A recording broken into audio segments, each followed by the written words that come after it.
हर हर नर्मदे हर।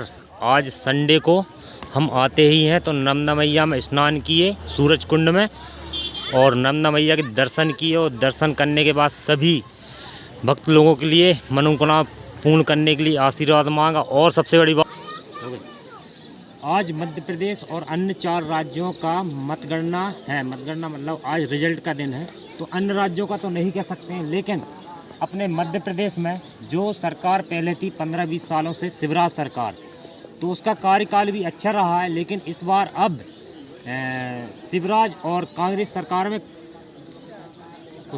कांटे की टक्कर है कांग्रेस और बीजेपी में, क्योंकि बीजेपी ने एक मास्टर स्ट्रोक खेला है लाडली बहना योजना। उसके अंतर्गत यह बहुत बड़ा मास्टर स्ट्रोक है। और उसके बाद रिजल्ट तो जो होना है वो सभी को मालूम है, क्योंकि इस बार महिलाओं ने बढ़ चढ़कर हिस्सा लिया है। मतदाता और उनका प्रतिशत ज़्यादा ही रहा है महिलाओं का। उस हिसाब से ग्रामीण क्षेत्र में महिलाओं ने ज़्यादा विश्वास जो सरकार वर्तमान में है उस पर किया है, लेकिन सिटी लेवल में जो महिलाएं हैं उन्होंने कम विश्वास किया है। तो यह कांटे की टक्कर इसलिए है कि सरकार किसी की भी बने, ये नहीं कह रहे कि बीजेपी की बनेगी, कांग्रेस की बनेगी, लेकिन जो भी सरकार बनेगी उसमें कम उसका सीटों का अंतर होगा। अब जो भी बनेगी ज़्यादा से ज़्यादा जो सीटें होंगी ना, तो प्लस सीटें रहेंगी, 20 प्लस रहेंगी। मतलब ये समझ लो कि किसी की 90 है तो किसी को 125, जो भी कितनी सीटें ये नहीं मालूम, लेकिन प्लस में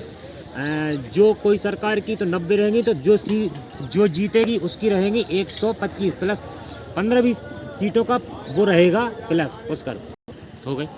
अब रही सरकार की छोड़ो छाड़ो, हम हैं तहसील गाड़ावारा, जिला नरसिंहपुर। तो हमारे यहाँ नरसिंहपुर विधानसभा में 4 विधानसभा आती हैं। तो हम हैं गाड़ावारा विधानसभा से, और गाड़ावारा विधानसभा से हैं हमारी कांग्रेस से सुनीता पटेल और उदय प्रताप जी, और इनका भी कांटे का टक्कर है। इनमें हम नहीं कह सकते कौन जीतेगा, लेकिन जो आगामी सरकार ने किया उस हिसाब से कार्यकाल अच्छा रहा तो वह जीतेगा। और उस रही बात तेंदुखेड़ा की, तो यहाँ भी कांटे की टक्कर है। तो हम ये नहीं कह सकते कि कौन जीतेगा कौन हारेगा, लेकिन हमको मालूम है कि तेंदुखेड़ा में भी परिवर्तन हो रहा है और गाड़ावारा में नए प्रत्याशी हैं। तो जहाँ तक उनका जो सर्वे के अनुसार मालूम चला है, तो उनका ही प्लस में नाम चल रहा है, मतलब वही आगे चल रहे हैं। जो नए प्रत्याशी हैं नाम नहीं लेंगे, समझ जाओ। रही बात जबलपुर में, एक प्रत्याशी ऐसे हैं जो उनको सीट मिली है कांग्रेस प्रत्याशी, वह है डेफिनेटली यह नहीं बोल रहे हैं कि नहीं जीतेंगे, लेकिन कुछ गड़बड़ चल रही है। चलो ओके, बाय बाय, जय हिंद जय भारत। पुष्करी कितनी बजे? तो अब सरकार तो सब समझदार है, वही बनेगी। कार्यकाल उसका भी अच्छा और अच्छा चल रहा है। चलो, और उसके बाद रही यहाँ पे हमने बता ही दिया है कि कौन क्या जीत रहा है, लेकिन जो भी जीते अच्छा कार्य करे। हमने ये नहीं कहते कि जनता खुश रहे, बस यह कहते हैं हम। और हमको सब लोग जानते होंगे, हर हर नर्मदे हर। नर्मदा मैया जी के दर्शन कर लो और आशीर्वाद मांग लो।